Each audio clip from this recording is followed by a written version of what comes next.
Saudara sekalian, selamat pagi. Semoga kita semua diberi sehat hari ini.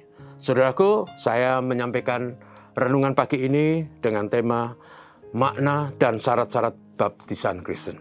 Teksnya diambil dari 1 Petrus pasal 3 ayat 20 sampai 21. Yaitu kepada roh-roh mereka yang dahulu pada waktu Nuh tidak taat kepada Allah, ketika Allah tetap menanti dengan sabar waktu Nuh sedang mempersiapkan bahteranya, di mana hanya sedikit, yaitu 8 orang yang diselamatkan oleh air bah itu. Juga kamu sekarang diselamatkan oleh kiasannya, yaitu baptisan. Maksudnya bukan untuk membersihkan kenajisan jasmani, melainkan untuk memohonkan hati nurani yang baik kepada Allah oleh kebangkitan Yesus Kristus, yang duduk sebelah kanan Allah setelah ia naik ke surga, sesudah segala malaikat kuasa dan kekuatan ditaklukkan kepadanya. Saudaraku yang kasih, sangat prinsipil atau sangat mendasar berbicara mengenai baptisan. Dalam teks ini kita membaca mengenai makna baptisan. Kita tadi mendengar tentang orang-orang di zaman Nuh yang karena mengeraskan hati, tidak mau bertobat, berperilaku jahat, maka mereka dibinasakan oleh air. Dan kemudian Petrus mengkaitkan itu juga dengan keselamatan kita. Jadi setiap orang yang bertobat dan percaya juga akan diselamatkan melalui baptisan air. Baptisan air itu, saudara, menjelaskan kepada kita bahwa kita semua yang telah dibaptis itu seperti menyampaikan janji setia kita pada Tuhan. Kata sakramen itu, saudara, berasal dari bahasa Latin sacramentum, yang artinya adalah janji seorang yang janji taat, seorang yang mau bergabung untuk menjadi anggota prajurit. Karena itu mereka berjanji untuk setia demi nusa dan bangsa. Orang yang dibaptis, saudaraku, juga seharusnya begitu. Dia bukan hanya bertobat dan percaya, tapi dia harus berjanji untuk hidup dan menghidupi gaya hidup Kristen, yaitu hidup yang baru, yang sama sekali baru.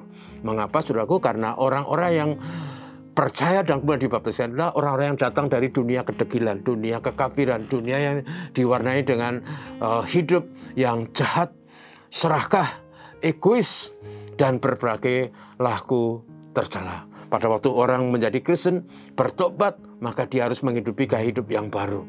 Alkitab mengatakan bahwa setiap orang yang percaya kepada Kristus, dia menjadi ciptaan baru, yang lama sudah berlalu.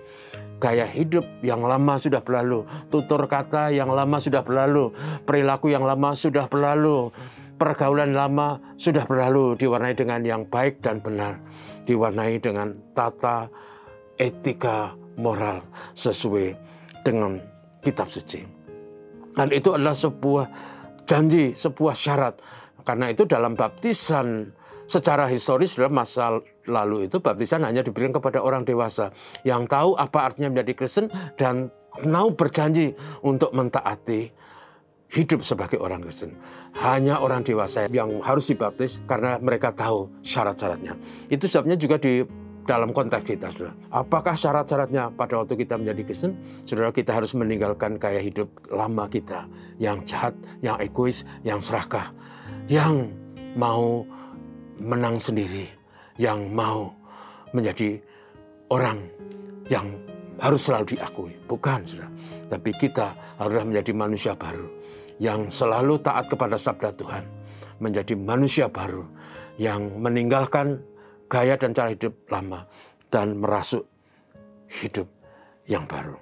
Orang-orang yang seperti inilah, saudaraku, yang layak disebut sebagai orang Kristen, sebagai murid Kristus.